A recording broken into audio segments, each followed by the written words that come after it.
Hi students, you welcome to Sham Institute.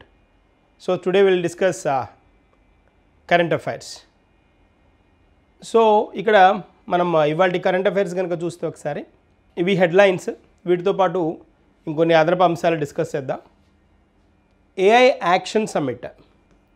AI ఇక్కడ artificial intelligence అంటాం కదా, కృత్రిమ మేధకు సంబంధించి యాక్షన్ సమ్మిట్, దీని గురించి డిస్కస్ చేద్దాం. ఇది మనం సైన్స్ అండ్ టెక్నాలజీ కింద తీసుకోవచ్చు, SNT కింద తీసుకోవచ్చు, అంతేకాకుండా ఇంటర్నేషనల్ కూడా తీసుకోవచ్చు. ఎందుకంటే ఇది వేరే దేశంలో కాబట్టి ఇంటర్నేషనల్ ఇష్యూస్ కింద కూడా తీసుకోవచ్చు. ఇంటర్నేషనల్ ఇష్యూ కింద అంటే సైన్స్ అండ్ టెక్నాలజీతో పాటు అంతర్జాతీయ అంశం కింద కూడా చేసుకోవచ్చు. అంతర్జాతీయ అంశాలలో సమావేశాలు అన్నమాట. దీనిలో సమావేశాల కింద సమ్మిట్స్ కదా, మీటింగ్ కానీ సమావేశం అని కాంటెక్స్ట్ కింద తీసుకోవచ్చు. రెండవది వచ్చినప్పటికీ జాతీయ షెడ్యూల్డ్ తెగల కమిషన్. ఇలాంటి కమిషన్స్ న్యూస్లో ఉన్నప్పుడు ఆ కమిషన్స్కి రిలేటెడ్గా ఉన్న ఇన్ఫర్మేషన్ తెలుసుకోవాలి. అంటే ఆ కమిషన్ ఎందుకు ఇంట్రడ్యూస్ చేశారు, అంటే ఇప్పుడు ఎందుకు వార్తల్లో ఉంది, ఇలాంటి అంశాలను మనం డిస్కస్ చేద్దాం. సో ఇది మనకి పాలిటీ కిందకు వస్తుంది. పాలిటీ అండ్ గవర్నెన్స్ అన్నమాట. గవర్నెన్స్ అంటే పాలిటీ పరిపాలన విధమైన అంశాల కిందకు వస్తుందన్నమాట. తర్వాత ట్రోపెక్స్ 25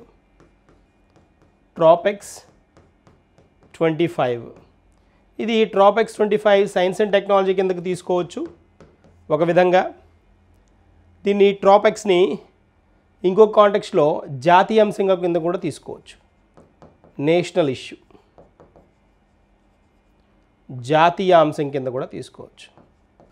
మరి 1 by 1 డిస్కస్ చేద్దామా? వెళ్దాం. సో ఈ 3 మెయిన్ టాపిక్స్ 1 by 1, ఇంకా వీటితో పాటు కొన్ని అడిషనల్ టాపిక్స్ కూడా మనం డిస్కస్ చేద్దాం. పారిస్ అమెరికా పర్యటనకు బయలుదేరిన ప్రధాని మోడీ. పారిస్ అండ్ యుఎస్ ఈ రెండు కంట్రీస్ని విజిట్కి వెళ్తున్నారు 10th 11th ఈ డేట్స్లో. సో మనకి ఇమాన్యుయల్ మ్యాక్రోన్ ఇక్కడ వచ్చేటప్పటికి ట్రంప్, వీళ్ళతోటి దేని గురించి డిస్కస్ చేయబోతున్నారు, దేనికి సంబంధించిన అంశాలు అనేది ప్రాముఖ్యత సంతరించుకున్నది. అంటే ఇలాంటి విజిట్స్ వెళ్ళినప్పుడు, అంటే విదేశాలని సందర్శించడానికి ప్రధానమంత్రి కానీ రాష్ట్రపతి కానీ లేదా ఏదన్నా ముఖ్యమైన శాఖలకు సంబంధించిన మంత్రులు కనుక విదేశాలకు పర్యటిస్తే అప్పుడు అడగడానికి స్కోప్ ఏముంటుందంటే ఏ దేశాన్ని విజిట్ చేశారు అని అడుగుతారు, లేకపోతే దానికి రిలేటెడ్గా ఏ అంశం మీద చర్చించారు అనే పాయింట్ని ఆ పర్టికులర్ సమావేశంలో కానీ ఆ పర్టికులర్ మీటింగ్లో కానీ దేని గురించి డిస్కస్ చేశారనేది అడుగుతాడు. కాబట్టి ఎప్పుడు విజిట్స్ వచ్చినా, ఎప్పుడు విదేశాలను సందర్శించినా ఈ పాయింట్స్ మీద ఫోకస్ చేయాల్సిన అవసరం ఉంది. ట్రంప్ గెలిచిన తర్వాత ఫస్ట్ విజిట్ కదా, కాబట్టి దానికి ముఖ్యమైన ప్రాముఖ్యత కూడా ఉంది, చాలా ప్రాముఖ్యత కూడా సంతరించుకుంది. అలా చూద్దాం. తర్వాత ఇక్కడ దీనిలోనే మనం కనుక అబ్జర్వ్ చేస్తే AI యాక్షన్ సమ్మిట్, దీనికి ప్రధాని అటెండ్ అవుతున్నారనమాట. విజిట్కి వెళ్ళారు కదా, ప్రధాని అటెండ్ అవుతున్న సమ్మిట్ ఇది. సమ్మిట్ అనే వర్డ్ మనకి బాగా ఫ్రీక్వెంట్గా కనిపిస్తూ ఉంటుంది. సమ్మిట్ అంటే is a kind of meeting అనేసి అనమాట. మీటింగ్. సో ఇక్కడ ఫిబ్రవరి 10 మరియు 11 తేదీల్లో ప్యారిస్లో జరిగే AI యాక్షన్ సమ్మిట్కు అధ్యక్షత వహించాలన్న ఫ్రాన్స్ ఆహ్వానాన్ని భారతదేశం అంగీకరించింది. అధ్యక్షత ఫ్రాన్స్తో పాటు ఇండియా కూడా అధ్యక్ష బాధ్యతలను స్వీకరించబోతోందన్నమాట. అది ఎవరు పిలిచారు? ఫ్రాన్స్ పిలిచింది. సో వాళ్ళ ఆహ్వానాన్ని మన్నించి భారతదేశం కూడా రీచ్ అయింది అనేసి అనమాట. అక్కడికి వెళ్ళారు, ఫ్రాన్స్కి వెళ్ళారు మన ప్రధానమంత్రి అనేది కాన్సెప్ట్. 10-11 తేదీల్లో ఏ సమ్మిట్ అది? AI action summit. AI action సమ్మిట్కి క్రింది వారిలో ఎవరు ఫ్రాన్స్ని సందర్శించారని క్వశ్చన్ అడగచ్చు.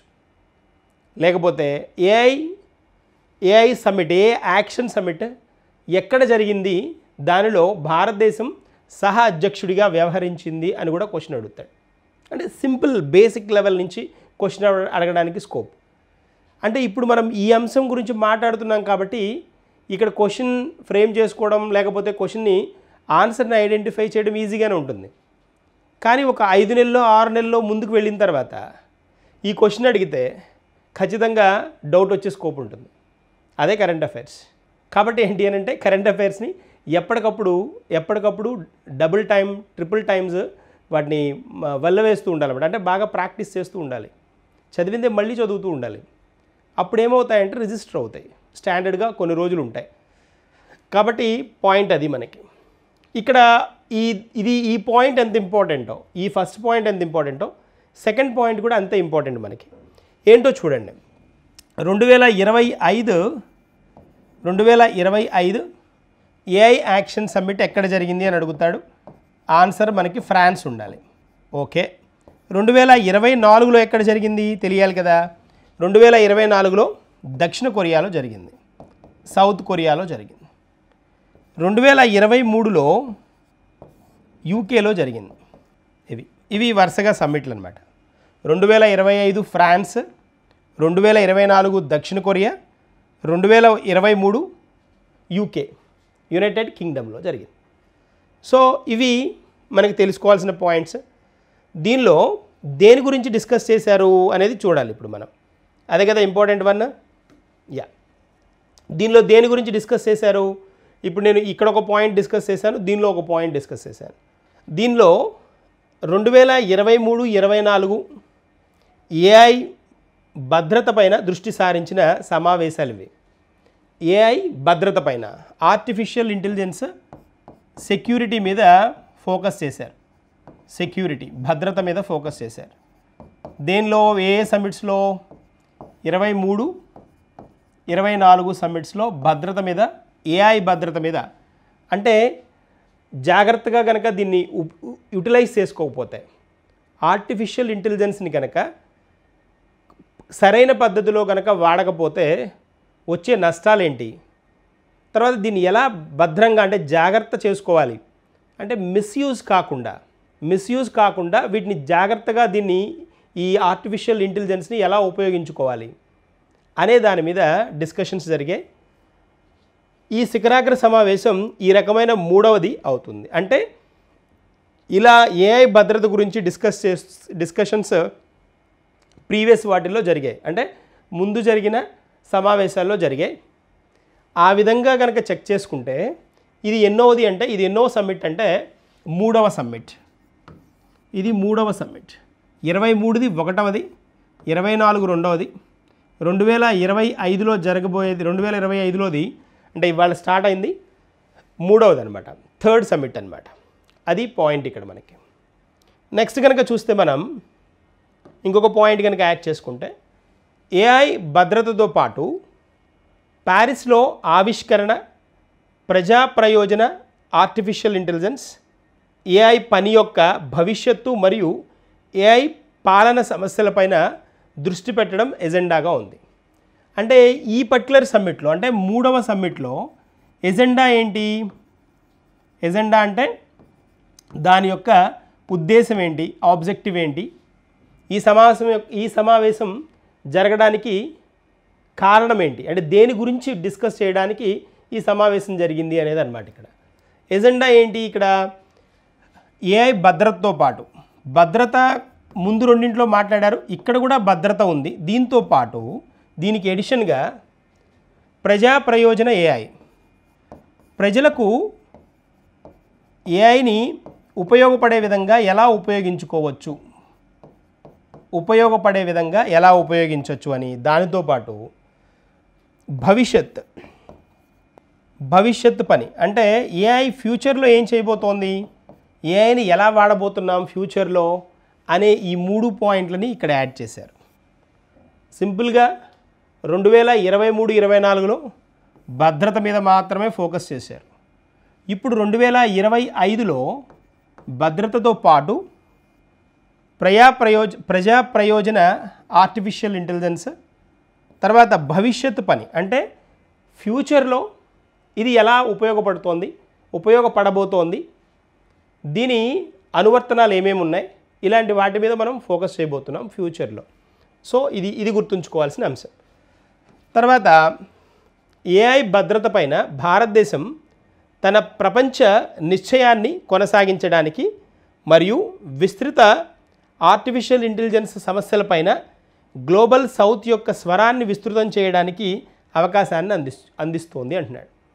ఇక్కడ చాలా ఇంపార్టెంట్ పాయింట్ ఇది. అంటే నేను యాక్సెప్టెన్స్ ఇస్తున్నాను అంటే ఈ భద్రత పైన ఖచ్చితంగా నేను భద్రతకి ఖచ్చితంగా ప్రాముఖ్యతనిస్తాను. అంతేకాకుండా ఈ ఏఐ మీద ఆర్టిఫిషియల్ ఇంటెలిజెన్స్ డెవలప్ అవడం వల్ల వచ్చే సమస్యలు ఏవైతే ఉంటాయో అంటే అంతర్జాతీయంగా దక్షిణ దేశాలు ఏవేవైతే ఉన్నాయో ఈ గ్లోబల్ సౌత్ యొక్క స్వరాన్ని నేను రిప్రజెంటేటివ్గా వినిపిస్తున్నాను అని చెప్తోంది.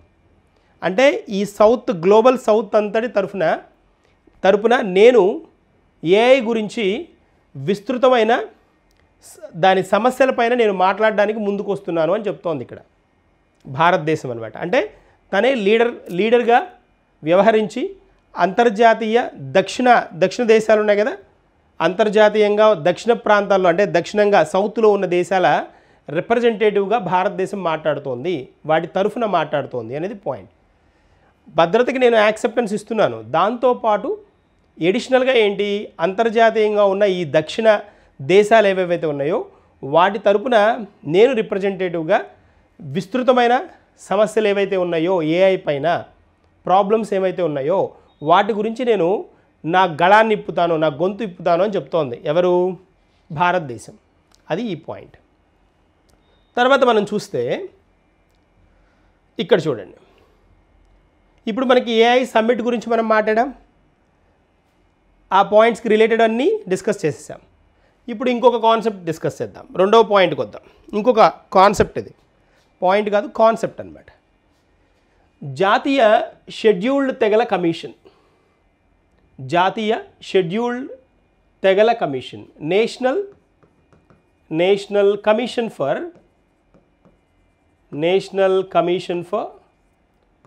Scheduled tribes. ఇది చూద్దాం ఏంటిది, ఎందుకు వార్తల్లో ఉంది, వార్తల్లో ఎందుకుందో చూద్దాం. ఇది మనకి సెకండ్ వన్ అనమాట, సెకండ్ కాన్సెప్ట్. ఫస్ట్ ఇది మనం ఏఐ సమ్మిట్ గురించి మాట్లాడాం కదా, ఆర్టిఫిషియల్ ఇంటెలిజెన్స్ సమ్మిట్ గురించి మాట్లాడాం. ఇప్పుడు మనం జాతీయ షెడ్యూల్డ్ తెగల కమిషన్ గురించి మాట్లాడుతున్నాం. ఇక్కడ చూస్తే వార్తల్లో ఎందుకుంది అని అంటే, రీసెంట్గా మనకి మావోయిస్ట్ హింస కారణంగా ఛత్తీస్గఢ్ నుంచి వలస వచ్చిన గిరిజనుల డేటాను సేకరించాలని ఎన్సిఎస్టీ కొన్ని రాష్ట్రాలకు చెప్పింది.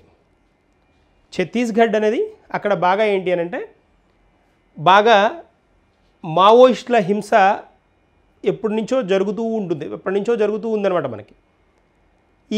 అంటే వీళ్ళు ఏమవుతారు, అడవులని కేంద్రంగా చేసుకొని వీళ్ళ కార్యకలాపాలు సాగిస్తారు. కాబట్టి ఈ మావోయిస్ట్ హింస కారణంగా ఛత్తీస్గఢ్ నుండి వలస వచ్చిన గిరిజనుల డేటాని సేకరించాలని ఈ మనకి జాతీయ షెడ్యూల్డ్ తెగల కమిషన్ తెలంగాణ, మహారాష్ట్ర, ఆంధ్రప్రదేశ్ మరియు ఒడిస్సాలను కోరిందనమాట. ఎన్సిఎస్టీ అడుగుతోందనమాట, ఛత్తీస్గఢ్ నుంచి అక్కడ జరిగిన మావోయిస్ట్ హింస కారణంగా ఎవరెవరైతే వలస వచ్చిన వాళ్ళు ఉన్నారో వాళ్ళ డేటాను నాకు ఇవ్వండి అని అడుగుతోంది ఎన్సిఎస్టీ. ఎందుకు అంటే ఎన్సిఎస్టీ ఎందుకు అడుగుతోంది అని అడగాలి అని డౌట్ రావాలి. ఎన్సిఎస్టీ ఫంక్షన్స్లో అంటే విధులలో ఇదొకటి అనమాట. ఎన్సిఎస్టీ ఏం చేయాలి, ఈ ట్రైబ్స్ ఎవరైతే ఉన్నారో, ఈ షెడ్యూల్డ్ తెగల వాళ్ళు ఎవరైతే ఉన్నారో వాళ్ళు సురక్షితంగా ఉండేటట్టు చూడడం కూడా దీని ఫంక్షన్లో ఒకటి. వాళ్ళకి సరైన అవకాశాలు దొరుకుతున్నాయా లేదా అనేది చూసే కూడా ఫంక్షన్ ఎన్సిఎస్టీదే, మనకి ఎన్సిఎస్టీది. మరి ఈ రాష్ట్రాలను ఎందుకు ఎంచుకున్నారు అంటే ఇవి బార్డర్ స్టేట్స్. ఛత్తీస్గఢ్కి బార్డర్లో ఉండే రాష్ట్రాలలో ఇవి ముఖ్యమైనవన్నమాట. ఏవేవి ఉన్నాయి? తెలంగాణ, మహారాష్ట్ర, ఆంధ్రప్రదేశ్ మరియు ఒడిస్సా. ఈ 4 రాష్ట్రాలు ఉన్నాయి. తెలంగాణ టీ, మహారాష్ట్ర, ఆంధ్రప్రదేశ్ అండ్ ఒడిస్సా. TMAO.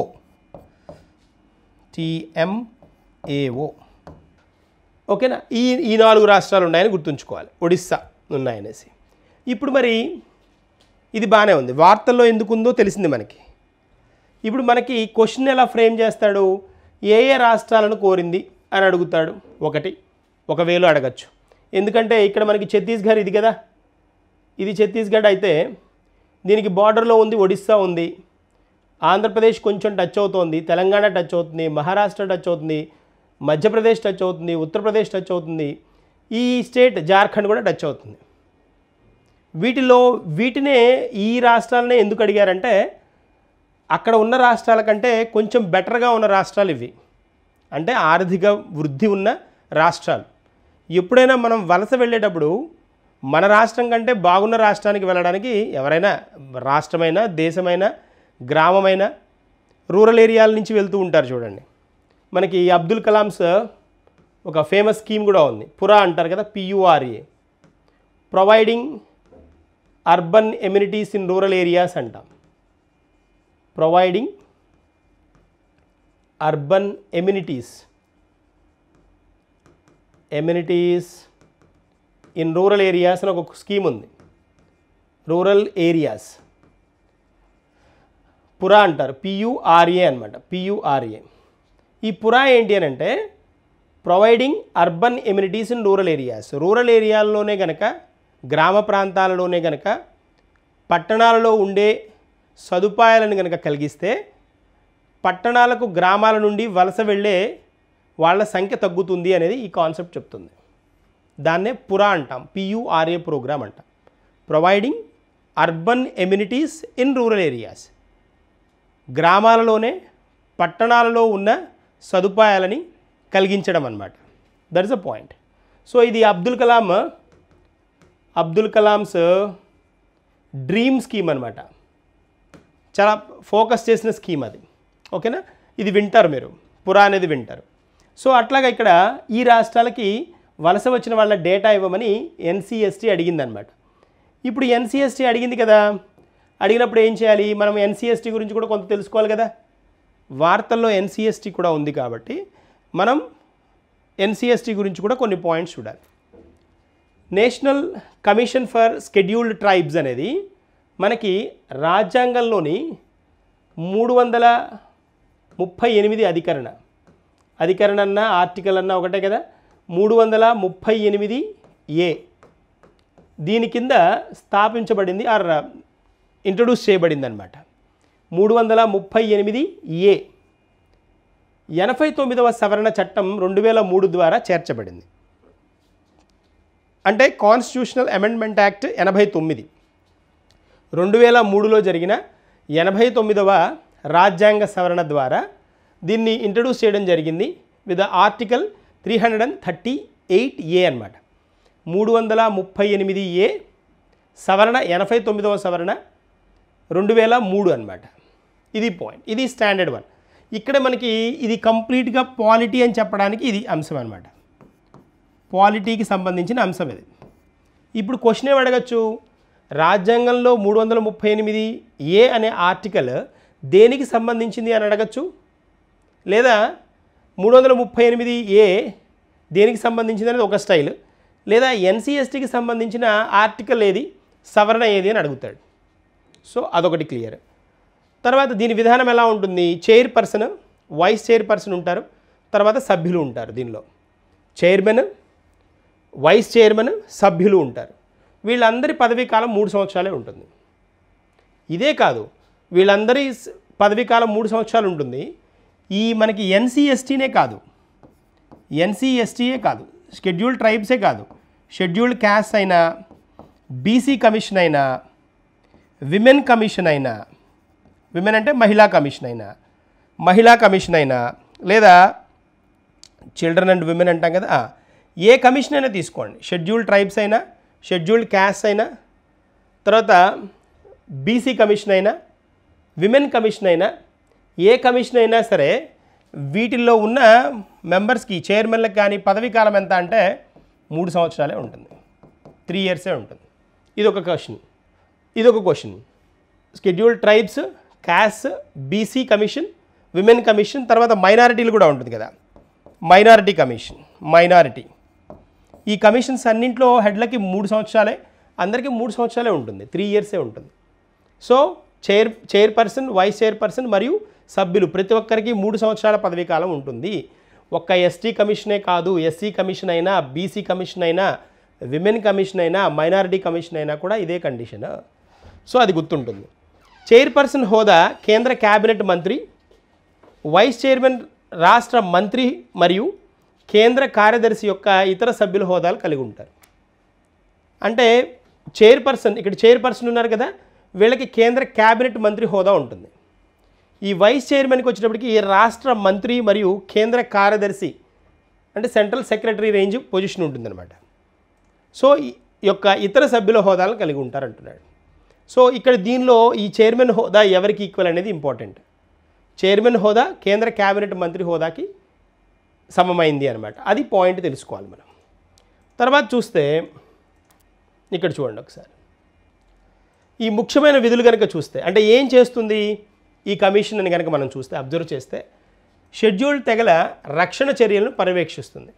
అంటే వీళ్ళకి సంబంధించిన వీళ్ళని బాగా కరెక్ట్గా ప్రొటెక్ట్ చేస్తున్నారా లేదా, వీళ్ళని రక్షించడానికి తగిన కాన్సెప్ట్స్ అన్నీ సరిగ్గా ఉన్నాయా లేదా, రక్షించడం ఇది చూస్తుంది.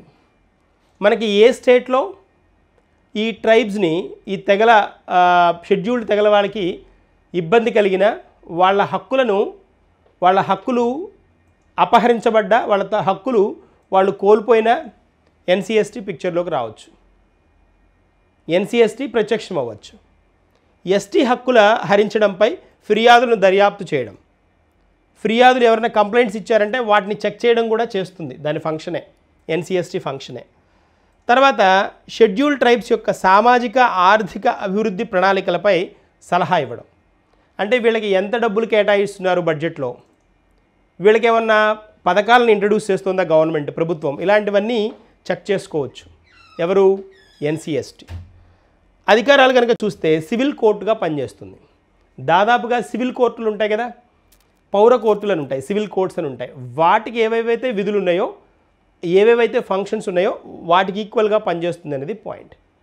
ఇవి మనకి తెలుసుకోవాల్సిన అంశాలు విధుల్లో అనమాట. ఫంక్షన్స్లో ఎన్సీఎస్టీ ఫంక్షన్స్ కింద మనం తెలుసుకోవాల్సిన అంశాలు ఇవి.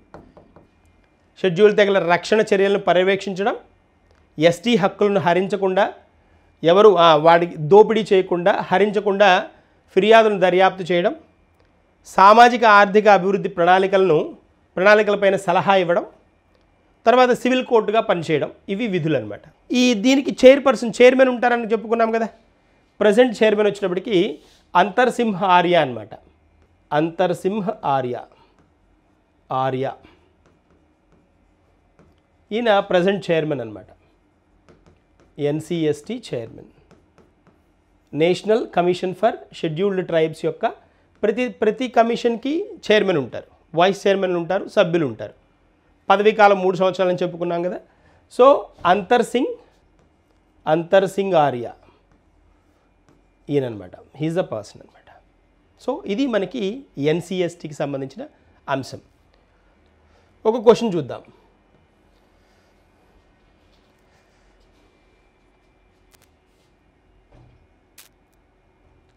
ఎన్సీఎస్టీలో కేంద్ర క్యాబినెట్ మంత్రి స్థాయికి సమానమైన హోదా ఎవరికి ఉంటుంది అని అన్నాడు. కేంద్ర క్యాబినెట్ మంత్రి స్థాయికి సమానమైన హోదా ఎవరికి ఉంటుంది? కేంద్ర మంత్రి స్థాయి అధ్యక్షుడికి కదా. ఉపాధ్యక్షుడు అన్నాడు, కాదు. కార్యదర్శి కాదు, సభ్యులు కాదు. కేంద్ర క్యాబినెట్ మంత్రి అంటే పెద్ద హోదా కదా. కేంద్ర క్యాబినెట్ హోదా ఎవరికి ఉంటుందంటే క్యాబినెట్ హోదా అధ్యక్షుడికి ఉంటుంది. సో మనకి ఆన్సర్ ఏంటి? ఆన్సర్ ఈజ్ బి అనమాట. B correct.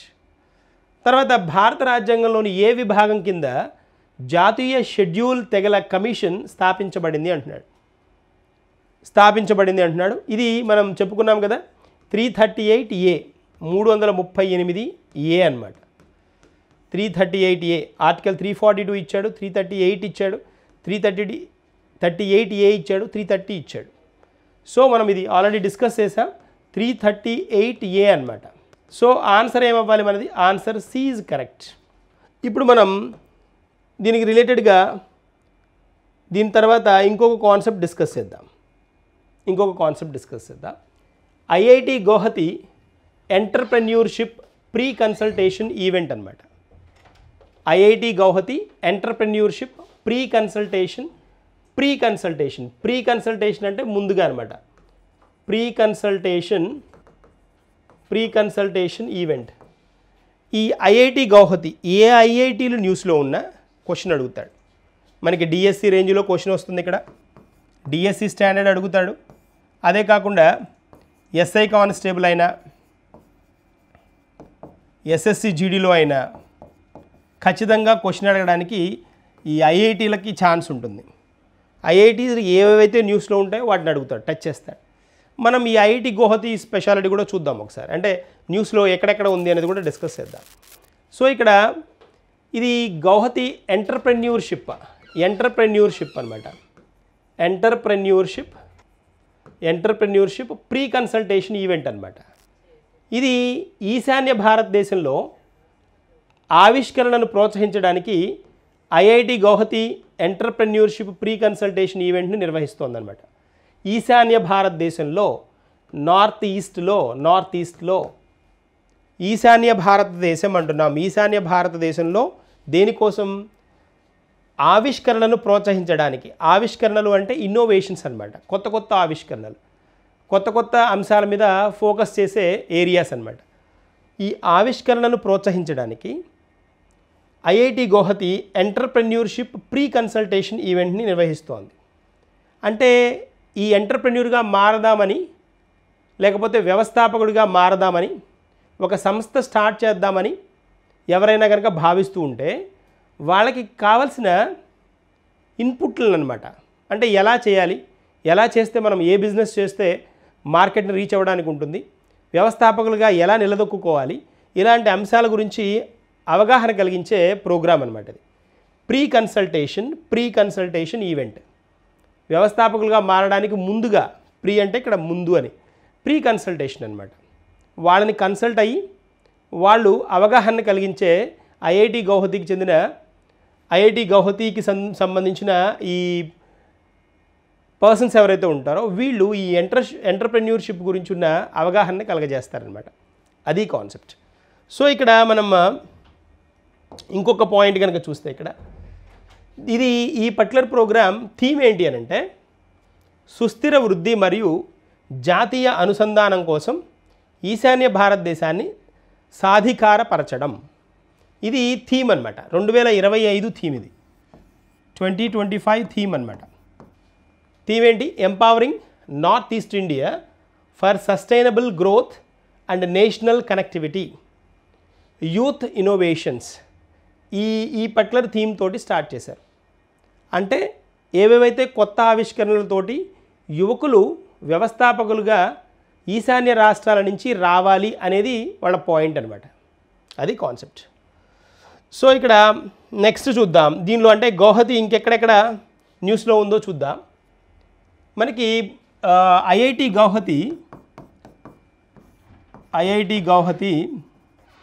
9th డిసెంబర్ 2024లో 2024 డిసెంబర్లో Indian institute of technology Guwahati సంబంధించిన పరిశోధకులు మీథనోట్రోఫిక్ బ్యాక్టీరియాను ఉపయోగించి మీథేన్ మరియు కార్బన్ డయాక్సైడ్ను క్లీనర్ బయో ఇంధనాలుగా మార్చడానికి ఒక అధునాతన జీవ పద్ధతిని అభివృద్ధి చేశారు. అలా వార్తల్లో ఉంది. ఎప్పుడు? డిసెంబర్ 2024లో. ఎవరు? గౌహతి. చూడండి, మీథనోట్రోఫిక్ అంటే మీథేన్ బ్యాక్టీరియాను ఉపయోగించి మీథేన్ మరియు కార్బన్ డయాక్సైడ్ని క్లీనర్గా బయో ఇంధనాలు అంటే జీవ ఇంధనాలుగా మార్చడానికి ఒక కొత్త పద్ధతిని కనుగొన్నారు. జీవ పద్ధతిని అభివృద్ధి చేశారు. ఆ విధంగా వార్తల్లో ఉంది మనకి ఐఐటి గౌహతి. ఎప్పుడు 2024 డిసెంబర్న. దాంతోపాటు ఇంకా కనుక మనం చూస్తే ఇక్కడ చూడండి, Indian institute of technology Guwahati యొక్క career development centre CCD career development centre October 2024లో లీడర్షిప్ సమ్మిట్ని విజయవంతంగా నిర్వహించింది. క్వశ్చన్ ఎలా అడుగుతాడు, లీడర్షిప్ సమ్మిట్ని క్రింది వాటిలో ఏ ఐఐటి రీసెంట్గా ఇంట్రడ్యూస్ చేసింది?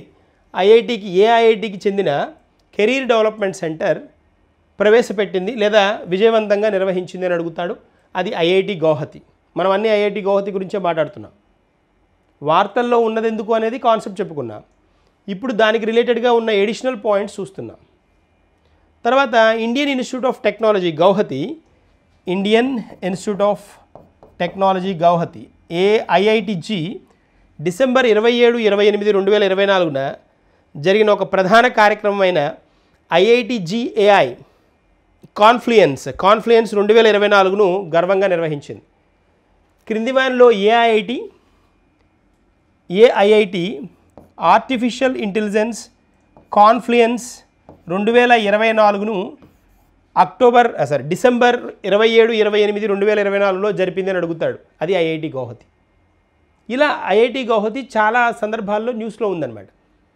అది నేను డిస్కస్ చేస్తున్నాను. తర్వాత ఇంకా కనుక మనం చూస్తే ఇక్కడ చూడండి, ఎన్ఐఆర్ఎఫ్ నేషనల్ ఇన్స్టిట్యూషన్స్ ర్యాంకింగ్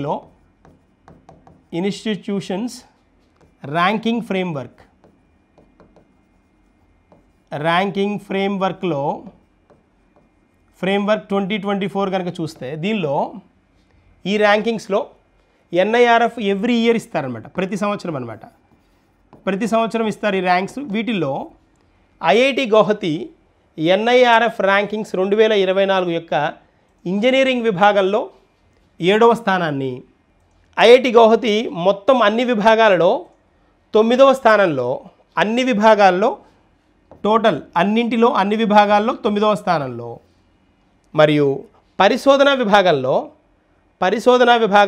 10వ స్థానంలో నిలిచింది. 7, 9, 10.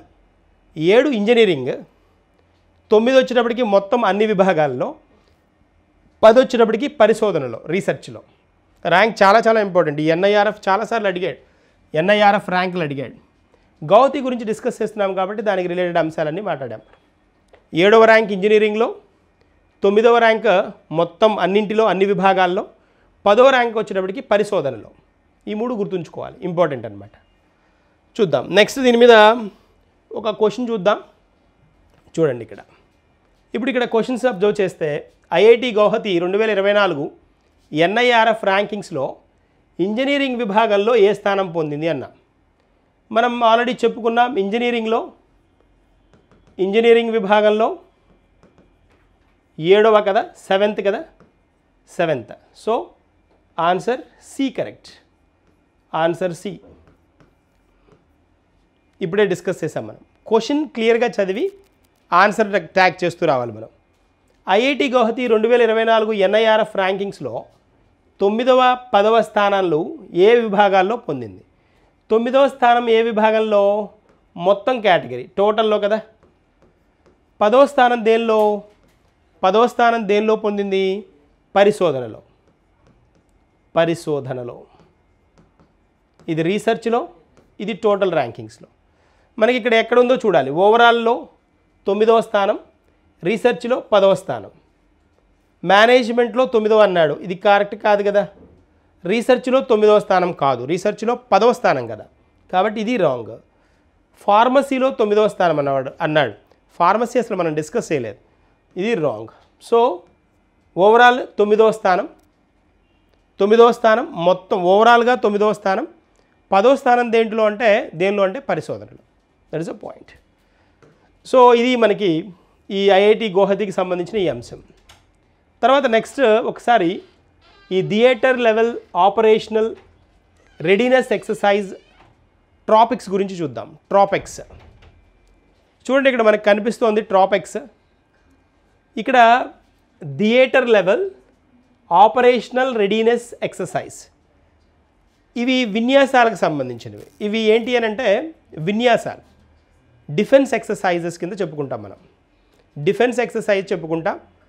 దానిలో ఇది మ్యారీటైమ్కి సంబంధించింది అనమాట, నౌకాయానానికి సంబంధించింది, నౌకలకి సంబంధించిన, వాటర్కి సంబంధించిన ఎక్సర్సైజ్ అనమాట. సో ఇది ఏంటి అని అంటే ఇలాంటి విన్యాసాలు వచ్చినప్పుడు ఖచ్చితంగా వాటిని టచ్ చేస్తాడు, అడుగుతాడు. ఇప్పుడు వీటికి రిలేటెడ్గా కొన్ని పాయింట్స్ చూద్దాం మనం. ఈ ట్రాపెక్స్, TROPEX, theatre level operational, readiness exercise, theatre level operational exercise అంటున్నాడు. ట్రాపెక్స్ 25 అంటున్నాడు. This one. సో ఇక్కడ మనకి ప్రస్తుతం హిందూ మహాసముద్రం ప్రాంతంలో ఇది జరగబోతోందనమాట. ఈ ట్రాపెక్స్ హిందూ మహాసముద్రం ప్రాంతంలో ఇండస్ ఓషన్, ఇండస్ సీ అంటాం కదా, అక్కడ అనమాట. ఈ కార్యాచరణ స్థాయి వ్యాయామం ద్వైవార్షికానికి ఒకసారి అన్ని కార్యాచరణ భారత నావికాదళాల భాగస్వామ్యంతో పాటు భారత సైన్యం, భారత వైమానిక దళం మరియు కోస్ట్ గార్డ్ గణనీయమైన భాగస్వామ్యంతో నిర్వహించబడుతుంది అంటున్నాడు. దీన్ని మనం ఒకసారి అట్ ఎ గ్లాన్స్ కనుక చూస్తే ఈ వ్యాయామం, ఈ ఎక్సర్సైజ్ అనేది 2 సంవత్సరాలకు ఒకసారి జరుగుతుంది. ద్వైవార్షికం అంటున్నాడు. అంటే దీన్ని ఇంగ్లీష్లో ఏమంటామంటే బైఎనియల్ అంటారు. బైఎనియల్ కూడా ఉంటాయి. బైయాన్యువల్ అంటే సంవత్సరానికి 2 సార్లు. బైఎనియల్ అంటే 2 సంవత్సరాలకి ఒకసారి, 2 సంవత్సరాలకి ఒకసారి అని మీనింగ్. బైఎనియల్ ఇది బైఎనియల్ మోడల్ అనమాట. 2 సంవత్సరాలకు ఒకసారి జరిగే వ్యాయామం అనమాట. 2 years వన్స్. 2025లో జరిగింది అని అంటే ప్రీవియస్ది 2023లో జరిగి ఉంటుంది. దానికి ముందుది 2021లో జరిగి ఉంటుంది. అది పాయింట్ గుర్తుపెట్టుకోవాలి, మీనింగ్ అదనమాట. నావికా దళాల భాగస్వామ్యంతో పాటు, నావికా దళాలు అంటే మనకి నావల్ అనమాట, నావల్ ఫోర్సెస్తో పాటు భారత సైన్యం, వైమానికం అంటే ఆర్మీతో పాటు ఎయిర్ ఫోర్స్, వీటితో పాటు కోస్ట్ గార్డ్ గణనీయమైన భాగస్వామ్యంతో నిర్వహించబడుతుంది. నావల్, ఎయిర్ ఫోర్స్, ఆర్మీ, తర్వాత కోస్ట్ గార్డ్స్, వీళ్ళందరూ దీనిలో పార్టిసిపేట్ చేస్తారనేది పాయింట్. తర్వాత ఇక్కడ మనం కనుక చూస్తే సాంప్రదాయ, అసమాన మరియు హైబ్రిడ్ ముప్పులకు వ్యతిరేకంగా సముద్ర వాతావరణంలో జాతీయ సముద్ర భద్రతా ప్రయోజనాలను సంరక్షించడానికి, జాతీయ సముద్ర భద్రతా ప్రయోజనాలను సంరక్షించడానికి మరియు రక్షించడానికి భారత నావికాదళం యొక్క ప్రధాన యుద్ధ పోరాట నైపుణ్యాలను ధృవీకరించడానికి, సమకాలీకరించబడిన సమగ్ర ప్రతిస్పందనను తెలుసుకోవడానికి దీన్ని ఉపయోగిస్తారనమాట. దీన్ని మనం కట్ షార్ట్ కనుక చేస్తే మనకు కావాల్సిన పాయింట్ ఏంటి, ఎందుకు ఇది అంటే జాతీయ సముద్ర భద్రతా ప్రయోజనాలను సంరక్షించడానికి, అంతేకాకుండా భారత నావికాదళం యొక్క ప్రధాన యుద్ధ పోరాట నైపుణ్యాలను ధృవీకరించడానికి. ఇవి మెయిన్ పాయింట్. జాతీయ సముద్ర భద్రత, సముద్రంలో ఇన్ని నాటికల్ మైల్స్ దాకా ఒక్కొక్కళ్ళ పరిధి ఉంటుందన్నమాట. 200 నాటికల్ మైల్స్ అంట, 300 కిలోమీటర్ల పైగా అనమాట. అక్కడ దాకా మన పరిధి ఉంటుంది. అది దాటామంటే వేరే వాళ్ళ పరిధిలోకి వెళ్ళిపోతుందన్నమాట, వేరే దేశం పరిధిలోకి వెళ్తుంది అనమాట. 200 నాటికల్ మైల్స్ అంట. సో అక్కడ 200 నాటికల్ మైల్స్ అనొచ్చు, లేదా 350 కిలోమీటర్స్ అని అంటాం, 350 ఆర్ 350+ కిలోమీటర్స్ అంట. అక్కడ అంటే మన సముద్రంలో ఈ భద్రతా ప్రయోజనాలు కాపాడుకోవాలి అని అంటే వేరే వాళ్ళు అటాక్ చేయకుండా చూసుకోవాలి, మన పరిధిని కాపాడుకోవాలి, ఇలాంటి అంశాల మీద ఫోకస్ చేస్తుంది. చాలా ఇంపార్టెంట్. ఇది భారత నావికాదళం యొక్క ప్రధాన యుద్ధ పోరాట నైపుణ్యాలను కూడా ధృవీకరిస్తుంది. అంటే నావికాదళం యొక్క, నావల్ ఫోర్స్ యొక్క యుద్ధ నైపుణ్యాలు, ఫైట్ చేసే మెకానిజమ్స్, ఫైట్ చేసే టెక్నాలజీ, సాంకేతికతను ఎంత త్వరగా వాళ్ళు అడాప్ట్ చేసుకుంటున్నారు, సాంకేతికత ఎంత అడ్వాన్స్డ్గా ఉంది అనేది కూడా ఇవి తెలియజేస్తాయి. ఈ వ్యాయామాలు తెలియజేస్తాయి. తర్వాత మనం చూస్తే దీనికి రిలేటెడ్గా ఒక క్వశ్చన్ చూద్దాం. భారత నౌకాదళం నిర్వహించే ఈ ట్రాపెక్స్ వ్యాయామం యొక్క ప్రధాన లక్ష్యం ఏంటి అంటున్నాడు, మెయిన్ టార్గెట్ ఏంటి అంటున్నాడు. మానవతా సహాయం మరియు విపత్తు ఉపశమన కార్యకలాపాలను నిర్వహించడం. మానవతా సహాయం అంటే హ్యూమన్ బీయింగ్కి హెల్ప్ చేయడం అనమాట. సహాయం, హెల్ప్, అసిస్టెన్స్ ఆర్ హెల్ప్. నౌకాదళపు కార్యకలాప సిద్ధతను మూల్యాంకనం చేసి మెరుగుపరచడం అంటే ఎప్పటికప్పుడు కొత్త పద్ధతులను అడాప్ట్ చేసుకొని మూల్యాంకనం చేయడం అంటే చెక్ చేసుకొని వాటిని మెరుగుపరుచుకోవడం, ఇదొక ఆప్షన్. విదేశీ నౌకాదళాలతో సంయుక్త వ్యాయామాల్లో పాల్గొనడం. ఈ విదేశీ అనే పాట మనం వినలేదు ఇక్కడ, అంతా మన దేశంలో army, navy and air force, వాటితో పాటు కోస్ట్ గార్డ్ విన్నాం, కాబట్టి ఇది రాంగ్. జాతీయ వేడుకల సందర్భంగా నౌకాదళ సామర్థ్యాలను తెలియజేయడం, అసలు సంబంధం లేదు కదా. జాతీయ వేడుకలకి అంటే జనవరి 26థ్కో ఆగస్ట్ 15థ్కో ఇలాంటి సందర్భాల్లో నౌకాదళం యొక్క శక్తి సామర్థ్యాల గురించి మాట్లాడడం, గురించి తెలియచేయడం, ఇది కాదు. ఈ రెండు చూడండి, విపత్తు ఉపశమన కార్యకలాపాలను నిర్వహించడం. విపత్తు ఉపశమనం అంటే డిజాస్టర్స్ ఏమన్నా వచ్చినప్పుడు, ఏమన్నా అనుకూలించిన పరిస్థితులు వచ్చినప్పుడు అక్కడ వాళ్ళని రెస్క్యూ చేయడం కానీ, రెస్క్యూ అంటే కాపాడడం కానీ, ఇలాంటి వాటిని చేయడానికి అంటున్నాడు. కాదు కదా, ఆ ఉద్దేశం కాదు కదా. ఇది దేనికి, నౌకాదళపు కార్యకలాప సిద్ధతను, సిద్ధత అంటే అటెన్షన్ను, అంటే యాక్టివ్గా, ఎంత యాక్టివ్గా ఇది పార్టిసిపేట్ చేస్తుందో దాని ఎప్పటికప్పుడు దాని పరిస్థితులను మెరుగుపరుచుకోవడానికి, కాబట్టి మన ఆన్సర్ ఇది అవుతుంది. దీన్ని మనం డిస్కస్ చేసాం, ముందు పాయింట్లో మనం డిస్కస్ చేసాం, బట్ కొంచెం ట్రిక్కీగా ఇచ్చాడన్నమాట, కొంచెం మార్చి ఇచ్చాడు. ఈ తరహా క్వశ్చన్లు మనకి, ఇది సైన్స్ అండ్ టెక్నాలజీకి సంబంధించిన పార్ట్ కిందకే వస్తుంది. ఈ తరహా క్వశ్చన్లు ఎక్కడ మనకి వస్తాయి అని అంటే, ఏ లెవెల్లో వస్తాయి అని అంటే మనకి గ్రూప్ 2లో కనిపించవచ్చు, గ్రూప్ 1లో కనిపించవచ్చు, లేదా ఎస్ఎస్సి జీడీ దాకా టచ్ చేయడానికి స్కోప్ ఉంటుంది, లేదా ఎస్ఐ ఎగ్జామ్లో కూడా అడగచ్చు ఈ మోడల్ క్వశ్చన్. కొంచెం ట్రిక్కీ క్వశ్చన్ ఇది, ఎక్కువ ఇన్ఫర్మేషన్ చదివినప్పుడు కన్ఫ్యూజన్ వస్తుంది, డైరెక్ట్గా అదే డిస్కస్ చేస్తున్నప్పుడు ఈజీగానే ఉంటుంది. That's a point. తర్వాత నెక్స్ట్ మనకి వెళ్దాం, ఇంకొక క్వశ్చన్, ఇంకొక పాయింట్ చూద్దాం. ఏరో ఇండియా. ఏరో ఇండియా, ఇది ఏరో ఇండియా మనకి రెగ్యులర్గా జరిగే ఒక కాన్సెప్ట్ అనమాట, ఒకటి మనం జనరల్గా రెగ్యులర్గా చూసే ఒక మెకానిజం అనమాట. బెంగళూరు 2025 ఫిబ్రవరి 10 నుండి 14 వరకు యలహంక వైమానిక దళ స్టేషన్లో 15వ ఎడిషన్ ఏరో ఇండియా నిర్వహించనుంది అని అన్నాడు. 15వ ఎడిషన్, ఎన్నో ఎడిషన్ తెలియాలి కదా, 15th ఎడిషన్ అనమాట. 15th ఎడిషన్ ఇది కూడా ఇంపార్టెంట్. ఎన్నో ఎడిషనో కూడా తెలుసుకోవాలి, ఎన్నో ఎడిషనో కూడా తెలియాలి. తర్వాత ఏమంటున్నాడు ఇక్కడ, యలహంక అంటున్నాడు. యలహంక వైమానిక దళ స్టేషన్ అంటున్నాడు. ఎక్కడుంది ఇది? బెంగళూరులో ఉంది. యలహంక ఎక్కడుంది? బెంగళూరులో ఉంది. ఎప్పుడు జనరల్గా అక్కడే జరుగుతుంది అనమాట, యలహంకలోనే జరుగుతుంది. సో ఇయర్ వైమానిక దళ స్టేషన్లో 15వ ఎడిషన్ జరిగింది అంటున్నాడు. ఓకే, దాని గురించి ఉన్న అంశాలు మనం ఏం డిస్కస్ చేయాలి ఒకసారి చూద్దాం. ఇదిగోండి, ఇక్కడ ఇలాంటి విన్యాసాలు జరుగుతాయన్నమాట. మన ఎయిర్ ఫోర్స్కి సంబంధించిన ఇలాంటి విన్యాసాలని అక్కడ ఆ పర్టికులర్ ఏరో ఇండియా ప్రోగ్రాంలో ఇలాంటి వాటిని ప్రజెంట్ చేస్తారనమాట. అంటే మన వైమానిక దళం ఎంత పటిష్టంగా ఉంది అనే దాని గురించి తెలుసుకోవడానికి ఇలాంటి సంబంధించిన ప్రోగ్రామ్స్ చేస్తారనమాట. అలాంటిదే మన ఏరో ఇండియా కంప్లీట్గా దీనికి సంబంధించినదే, మన ఎయిర్ ఫోర్స్కి రిలేటెడ్ వన్ అనమాట. సో ఇక్కడ మనం ఇంకొన్ని పాయింట్స్ చూద్దాం, వీటి నిర్వహణ ఎలా ఉంటుంది అనేది చూద్దాం. రక్షణ మంత్రిత్వ శాఖ ఆధ్వర్యంలోని డిఫెన్స్ ఎగ్జిబిషన్ ఆర్గనైజేషన్ దీన్ని నిర్వహిస్తుందన్నమాట. సో ఎవరు నిర్వహిస్తారు అని కనుక డైరెక్ట్ క్వశ్చన్ అడిగితే, ఏరో ఇండియాని ఎవరు నిర్వహిస్తారు అని కనుక అంటే డిఫెన్స్ మినిస్ట్రీ అని చెప్పుకోవాలి. Defence ministry direct one. ఈ కార్యక్రమం థీమ్ ఏంటి? థీమ్ కూడా ఇంపార్టెంటే కదా మనకి.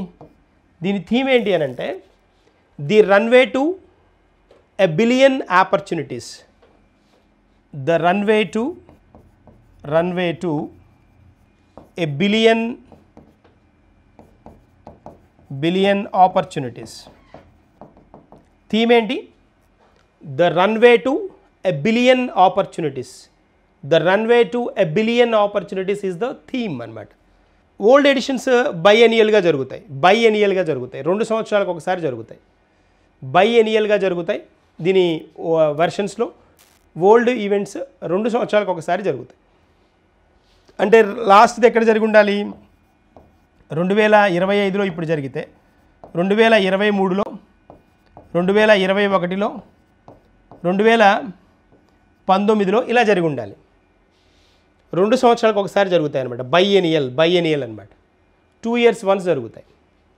ఇక్కడ నెక్స్ట్ కనుక చూస్తే మనం మొరాండ్ జంగిల్, ఇక్కడ మొరాండ్ జంగిల్ ఇరిగేషన్ ప్రాజెక్ట్, మొరాండ్ గంజల్ కదా, మొరాండ్ గంజల్ ఇరిగేషన్ ప్రాజెక్ట్. ఇది మధ్యప్రదేశ్లో మొరాండ్ గంజల్ ఇరిగేషన్ ప్రాజెక్ట్ నిర్మాణానికి వ్యతిరేకంగా జాతీయ పులుల సంరక్షణ అథారిటీ హెచ్చరించిందనమాట. అందుకని వార్తల్లో ఉంది. ఈ మధ్యప్రదేశ్లోని వార్తల్లో ఉండడానికి కారణం ఏంటి అంటే ఈ మొరాండ్ గంజల్ ఇరిగేషన్ ప్రాజెక్ట్ దీని నిర్మాణానికి వ్యతిరేకంగా national tigers conservation authority NTCA జాతీయ పులుల సంరక్షణ అథారిటీ హెచ్చరించిందనమాట. అంటే ఈ ప్రాజెక్ట్ని కట్టడానికి మేము ఒప్పుకోము అని చెప్పింది. ఇలాంటి ప్రాజెక్టులు జనరల్గా మనకి ఇబ్బంది జరిగింది అని అంటే అక్కడ ఉన్న ప్రజలకు కానీ లేకపోతే పర్యావరణానికి హాని కలుగుతుంది అనుకుంటే మనకి నేషనల్ గ్రీన్ ట్రిబ్యునల్ ఉంటుంది, జాతీయ గ్రీన్ ట్రిబ్యునల్ ఉంటుందన్నమాట. అది ఆపేస్తుంది, ఆ ప్రాజెక్టులను ఆపేస్తుంది అనమాట. ఎవరైనా కంప్లైంట్ చేసినా లేదా స్వచ్ఛందంగా అయినా సరే ఆపేస్తుంది. బట్ ఇక్కడ ఏంటి అని అంటే NGT కంటే ముందే NTCA హెచ్చరించింది, బాబు ఇక్కడ పులులు ఉంటాయి, వీటిని సంరక్షించడం మా పని, నువ్వు ఇప్పుడు కనుక ఇక్కడ ప్రాజెక్ట్ కడితే పులులకి ఇబ్బంది కలుగుతుంది కాబట్టి మేము దీన్ని యాక్సెప్ట్ చేయమని చెప్తున్నారు. ఇలాంటివి కనుక ప్రాజెక్ట్స్ న్యూస్లో ఉంటే కన్ఫామ్గా క్వశ్చన్ అడుగుతాడు. ఏ ప్రాజెక్ట్ కింది వారిలో ఏ ప్రాజెక్ట్ని NTCA నిరాకరించింది లేదా హెచ్చరించింది అని అడుగుతాడు. అదేంటి? మధ్యప్రదేశ్లోని మొరాండ్ గంజల్. లేకపోతే క్వశ్చన్ ఇంకొక విధంగా ఎలా అడగచ్చు? మొరాండ్ గంజల్ ఇరిగేషన్ ప్రాజెక్ట్ నిర్మాణానికి వ్యతిరేకంగా జాతీయ పులుల సంరక్షణ అథారిటీ హెచ్చరించింది, అది ఏ రాష్ట్రానికి సంబంధించింది అని అడుగుతాడు. మధ్యప్రదేశ్. అది పాయింట్. మొరాండ్ గంజల్ కొంచెం కొన్ని పాయింట్స్ చూద్దాం. మొరాండ్ గంజల్ ఇరిగేషన్ ప్రాజెక్ట్ ఇది మధ్యప్రదేశ్లోని హౌషంగాబాద్, బేతుల్, హర్దా మరియు ఖాండ్వా జిల్లాలలో నీటిపారుదలను మెరుగుపరచడానికి మొరాండ్ మరియు గంజల్ నదులపైన 2 ఆనకట్టలు నిర్మించడం ఇందులో ఉంటుంది. ఏ నదులపైన? మొరాండ్ అండ్ గంజల్ అనేవి ఈ 2 నదులు అన్నమాట. వీటిపైన కట్టడం అనేది కాన్సెప్ట్. సో ఇక్కడ హౌషంగాబాద్, బేతుల్, హర్దా మరియు ఖండ్వా ఈ జిల్లాలకి నీటిపారుదల మెరుగుపరచడానికి ఈ ఇరిగేషన్ ప్రాజెక్ట్, ఈ నీటిపారుదల ప్రాజెక్ట్ని చేపట్టారు. మరి దీన్ని నిర్మించడం బాగానే ఉంటుంది ఈ 2 నదుల మీద, మొరాండ్ గంజల్ మీద. కానీ ఇబ్బంది ఎక్కడికి వస్తుంది? పులులకు ప్రాబ్లం అవుతుంది.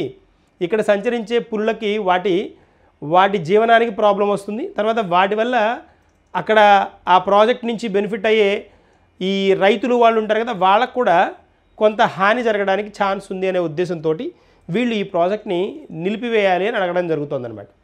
As a point. తర్వాత ఇక్కడ చూడండి, సంభావిత ప్రభావం అంటే ఏంటి ఇక్కడ ప్రాబ్లం అంటే సామాజికం ఏముంది అంటే సోషల్ ఇష్యూ ఏంటి అని అంటే ఇక్కడ దాదాపుగా 604 గిరిజన కుటుంబాలతో సహా 644 కుటుంబాలను స్థానభ్రంశం చేయాల్సి వస్తుంది. అంటే రీహాబిటేషన్ చేయాల్సి వస్తుంది, పునరావాసం కలిగించాల్సి వస్తుంది అన్నమాట వీళ్ళకి.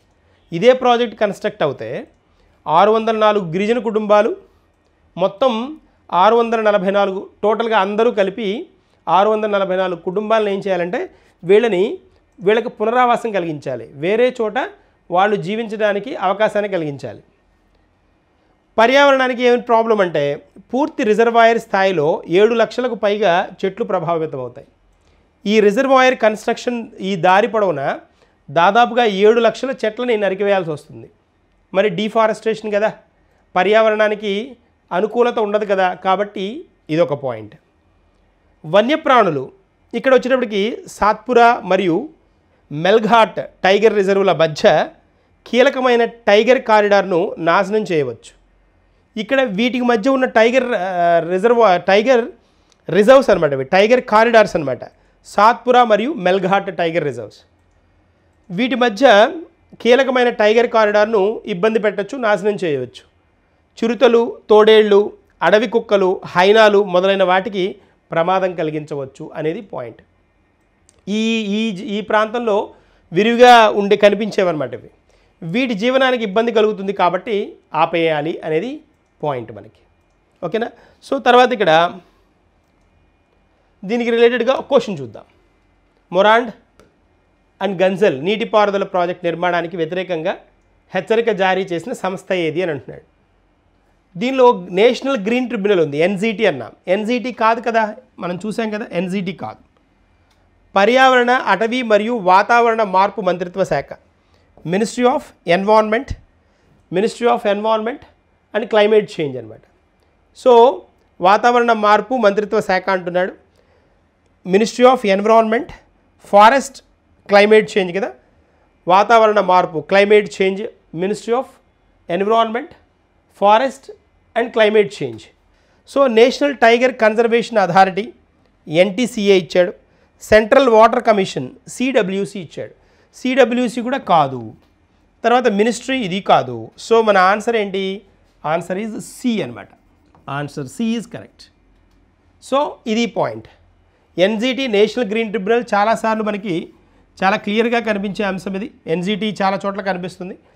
ఇలాగా పర్యావరణాన్ని ఇబ్బంది పెట్టే పద్ధతులు ఏమైనా జరుగుతూ ఉంటే ఎన్జీటీ స్వచ్ఛందంగా వచ్చి వాళ్ళ మీద యాక్షన్ తీసుకోవడానికి పాసిబిలిటీ ఉంటుంది. సో ఇక్కడ ఎన్జీటీ కాదు, ఎన్టీసీఏ. చూడండి, ఎప్పుడు రాంగ్ ఆన్సర్ కరెక్ట్గా ఉందేమో అనిపించేది ఫస్ట్ ఆప్షన్లో ఇస్తాడు, ఎందుకంటే కొంతమంది ఫిల్టర్ అయిపోతారు ఈజీగా. So that is a point. మన ఆన్సర్ ఏంటి? సి అనమాట, ఎన్టీసీఏ. That's one. తర్వాత ఇక్కడ దీంతో ఇవి మనకి ఈరోజు కరెంట్ అఫైర్స్. నెక్స్ట్ సెషన్లో కలుద్దాం, ఇంకొన్ని కరెంట్ అఫైర్స్ చెప్పుకుందాం. Thank you and good day.